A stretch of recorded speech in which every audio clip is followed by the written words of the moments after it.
Hello guys, आशा करता हूँ आप सब बहुत ज़्यादा अच्छे होंगे। आज की वीडियो में हम एक और चैलेंजिंग क्वेश्चन देखने वाले हैं जो कि ज़रा सा टफ है। मुझको भी पहले समझने में इस क्वेश्चन को बहुत दिक्कत हुई, लेकिन जैसे समझ में आया बहुत सिंपल क्वेश्चन था, तो सोचा कि आप लोग के भी साथ शेयर करूँ। और महाराष्ट्र स्टेट बोर्ड के लिए बहुत एक चैलेंजिंग और इम्पोर्टेंट क्वेश्चन होने वाला है जो आपकी कंसेप्ट चेक करने वाला है कि आप कैसे इसको करते हैं। तो इस क्वेश्चन को करने के लिए हमें पहले जो करना होगा वो होगा कि एक कंस्ट्रक्शन होगा, जॉइन ओ बी करना होगा, फिर हमें ओ ए ज्वाइन करना होगा और फिर ओ सी ज्वाइन करना होगा। ये थोड़ी डायग्राम थोड़ी खराब आ गई है, डायग्राम को जान लो, आप अच्छे से निकालो। ये हो गया।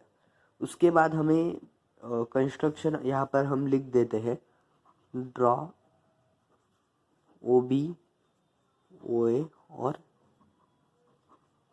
ओ सी। ये होने के बाद हमको यहाँ पर सॉल्यूशन, तभी आपको फुल मार्क मिलते हैं जब आप ऐसा कंस्ट्रक्शन सॉल्यूशन वगैरह सब लिखते हो। तो हम क्यों क्या करना है मीन्स क्वेश्चन में हमको ये और ये ट्रायंगल पहले प्रूव कॉन्गरेंट बता देना है। उसके बाद ये ट्रायंगल और ये ट्रायंगल कॉन्गरेंट बता देना है।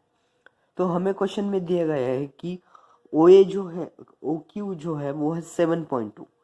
अब मुझे बताइएगा, अगर tangent drawn from the one point are para means congruent, तो ये एक पॉइंट से दो टेंजेंट निकाले ना, तो ये भी क्या होगा 7.2।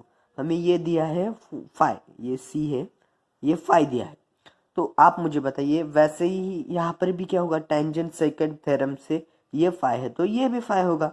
अभी ये 7.2, ये फाइव। अभी इसमें क्या होगा, हमको ओ बी क्या है, रेडियस, ओ क्यू क्या है, रेडियस, ये इसके पैरेलल होगा। ये कॉमन साइड हो गया और ये पैरेलल होगा। तो यस यस यस टेस्ट से क्या कर सकते हैं हम, आप पूरा लिखिएगा, मैं शॉर्ट में लिख रहा हूँ, मतलब आपको बता दिया कि आपको क्या करना है। तो ट्राइंगल ओ क्यू ए हमको क्या मिल गया, ट्राइंगल ओ क्यू बी से कॉन्गरेंट मिल गया। कैसे, S S S test, S S S test से। अभी मैं इसको एंगल को सपोज करता हूँ एक्स, तो ये एंगल भी क्या हो जाएगा, एस एस एस कॉन्गरेंट हो जाएगा। तो angle Q O A congruent to angle A O B. ये क्यों किया हमने, ये सी ए सी टी, और सपोज मैं क्यू ए ओ ए को और एंगल ओ ए बी को एक्स सपोज करता हूँ, तो इसको इक्वेशन डाल दो 1।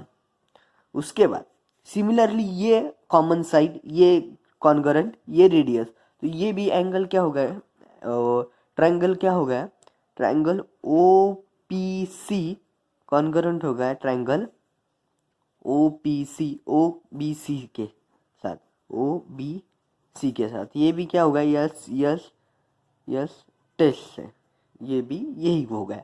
अभी यहाँ पर क्या करना है, मुझे इसको एंगल y सपोज करना है और इसको भी एंगल y सपोज करना है। अभी एक आपने प्रॉपर्टी पढ़ी होगी कि angles in the linear pair are 180 degree. ये डायमीटर है तो ये पूरे का सम क्या होगा, 180 डिग्री। यहाँ पर मैं पहले लिख देता हूँ कि angle B O C congruent to angle C O P, ये क्या हो, सी ए सी टी। और मैं इसको एंगल बी ओ सी को और एंगल सी ओ पी को सपोज कर लेता हूँ y, ये इक्वेशन 2 से। अब मैं क्या कर देता हूँ, ये एंगल इन सब की सम क्या होगी, इन सब की सम होगी 180 डिग्री, क्योंकि एंगल्स इन लीनियर पेयर है। तो वैसे ही मैं यहाँ पर ये लिख सकता हूँ 2x plus 2y is equal to 180 degree. हाँ, ज़रूर लिख सकता हूँ। उसके बाद मैं क्या करूँगा, x plus Y is equal to, यहाँ से 2 कॉमन निकालूंगा, 180 डिग्री। फिर x plus Y is equal to क्या होगा, 180/2 90 डिग्री। तो हेंस फ्रॉम 1 एंड 2 यहाँ पर ऐसा लिख दीजिए, 1 एंड 2। यहाँ पर ये हो गया x plus Y is equal to 90 degree. ये इक्वेशन 1 देखा है। अभी ये क्या हो गया, x plus Y is equal to 90 ना, तो ये एंगल क्या हो गया, ये एंगल हो गया 90 डिग्री। और हमें एक प्रॉपर्टी पता है कि ये भी एंगल 90 डिग्री होगा ना, क्योंकि ये टेंजेंट है। ओ भी क्या है, ओ ए से AC से परपेंडिकुलर है, क्योंकि ये क्या है, टेंजेंट थ्योरम। टेंजेंट थ्योरम आपको ये समझ में आएगा होगा कि ओ भी क्या है, पैरेलल है। अभी अभी यहाँ पर एक ट्विस्ट है, OAC ट्रायंगल में क्या है, ये सपोज मेरा ये ट्रायंगल है, सपोज ये मेरा ट्रायंगल O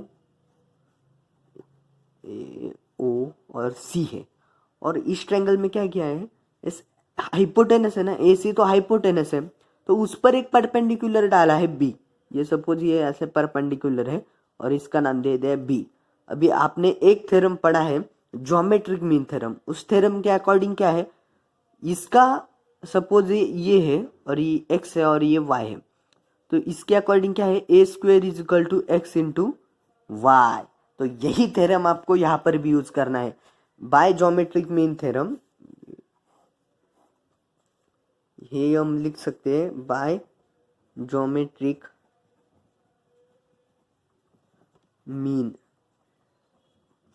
ये क्या लिख सकते हैं हम, OB² is equal to AB into BC।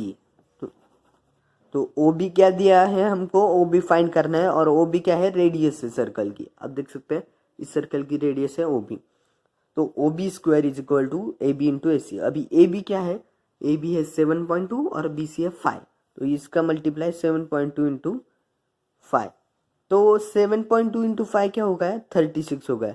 OB² क्या होगा, 36, hence OB is equal to क्या होगा, √36, hence OB is equal to 6 centimetre.